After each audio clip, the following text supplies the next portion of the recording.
Thanks very much for staying with us. Time now for Eye on Africa with me, Georgia Calvin-Smith.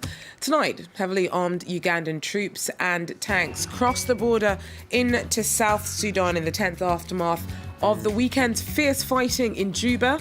Kampala says the soldiers have been sent in to help with evacuations.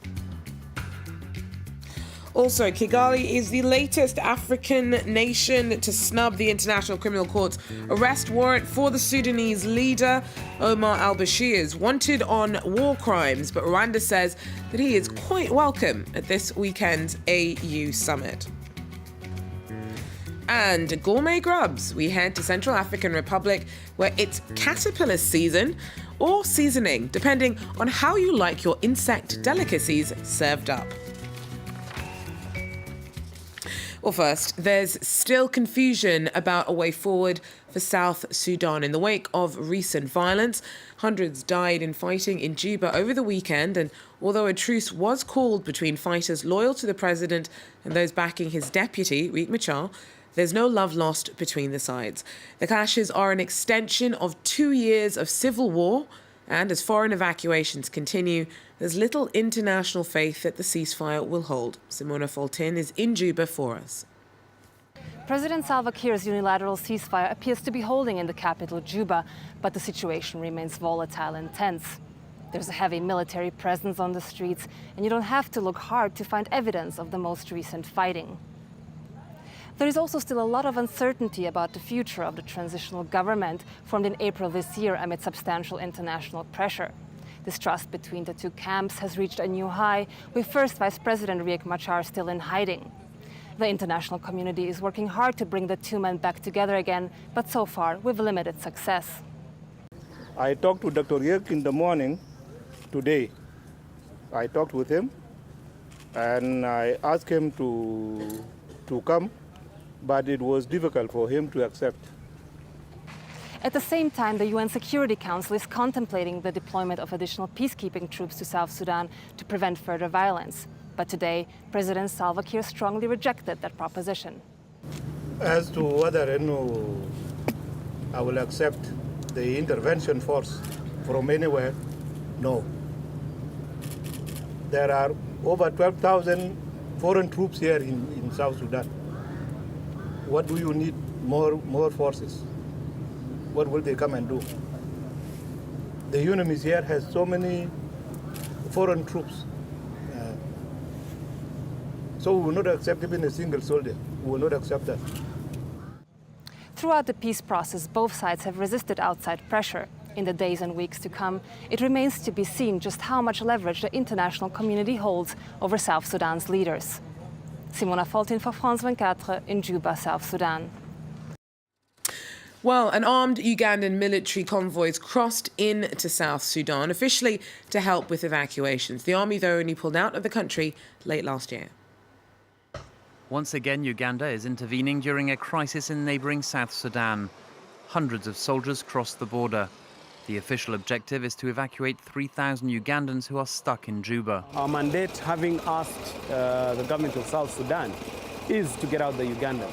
But obviously, I imagine we will find, people from anywhere. And maybe even South Sudanese may want to come in. Yeah, we will bring them. But President Salva Kiir's spokesman was much more vague about the role of the Ugandan army known as the UPDF. No, we have not been informed about UPDF coming. There is already a contingent of UPDF in Western Equatoria who are actually pursuing the LRA.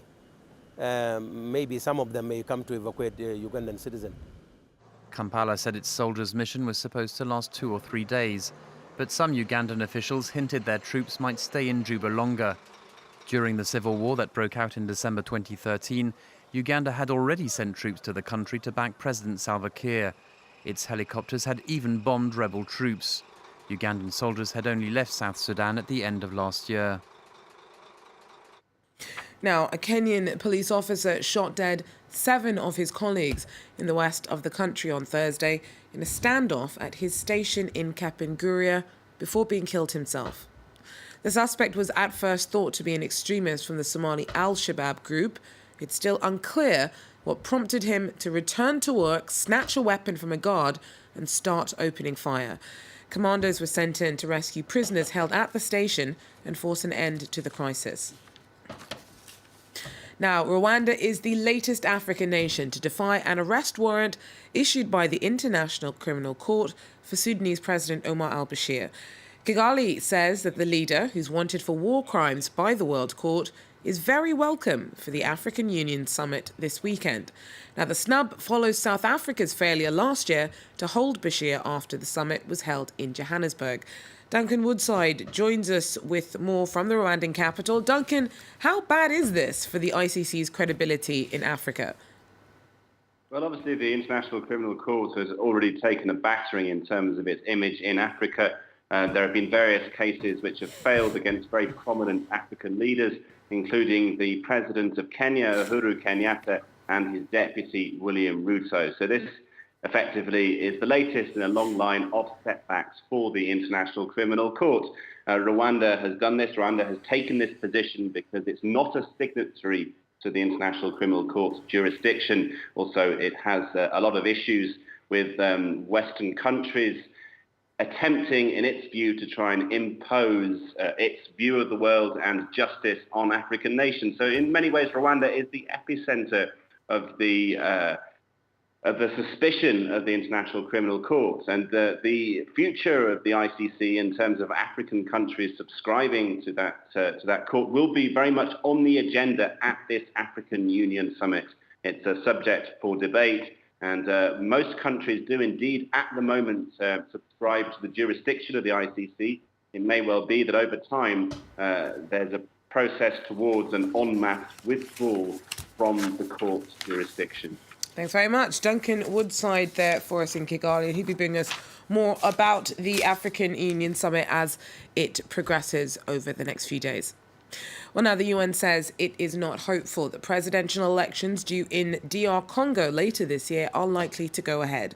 Current leader Joseph Kabila is bound to step down for good, but his critics are pretty sure he's preparing to stall for time in a bid to stay on in the job.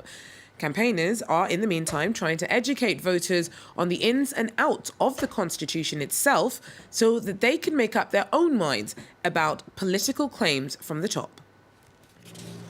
An army of volunteers, the Front Citoyen 2016, gathered together around 400 young people in Kinshasa. Armed with leaflets, they are trying to raise awareness of various articles of the Constitution that they believe are fundamental. The exercise seems to be going down well with the audience. Whenever there's a constitutional article that people do not understand, other people can explain it to them, help them understand the constitution of their own country. It's normal that people should know what's in their own constitution.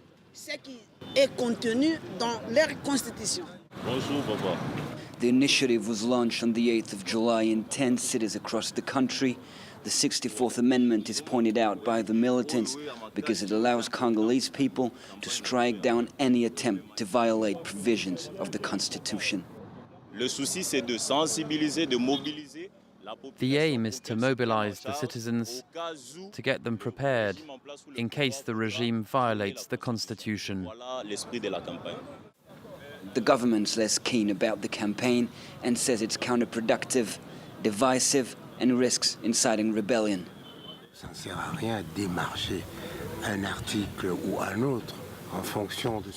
It's pointless to push one article over another based on one's interests and ulterior motives, and trying to abuse the good faith of the people to encourage disobedience and the disruption of public order. It's still unsure whether the presidential poll due in November will still go ahead, but even in the face of uncertainty, the opposition is doing what it can to get people ready to make as informed a choice as possible when the time comes. And finally, they're nutritious, reportedly delicious, and have the added bonus of turning into butterflies if they escaped the pot. Look now at one of the delicacies of Central African Republic, which may not tempt at first, but I've heard are quite satisfying if you give them a go. Make up your own mind. Every Sunday, Lily goes to the market. She needs ingredients to prepare one of Central African Republic's most famous delicacies, known locally as yabanda de Mokongo. As soon as the rainy season begins, it's not long before bush grubs appear on plates. In Bangui, people can't get enough of them. Whether it's for lunch, breakfast, even at 4 in the morning, I'm there, at the dining table, ready to eat caterpillars. Preparing the dish is an art in itself. First step, choosing the right grubs. The fatter, the better. You need to thoroughly clean the caterpillars, get rid of all the grass, leaves and twigs. Then you cut them and throw them in the pot. By doing a pre-boil, the grubs become edible. Add onions and cocoa grass for flavour and let it all simmer together for 30 minutes. Lily believes it's not only delicious, but good for you too. It's currently caterpillar season here in Central Africa. Every year, when the caterpillars come out, it's a feast. And they're really nourishing. Caterpillars are filled with vitamins. They give us strength. Some types of grubs can contain more proteins, minerals and good fats than beef or chicken. Healthy and tasty, no surprises then that grubs go down a treat. Lily and her family can't wait to eat them. I wish I was more culinary adventurous. Well, who knows, one day I might actually give them a go. But that is, though, where we're going to have to leave it for Eye on Africa. Thanks for joining us. Do so again.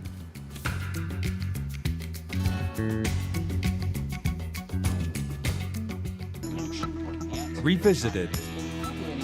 In 1966, as part of the Cultural Revolution, Mao declared war on bourgeois ideology.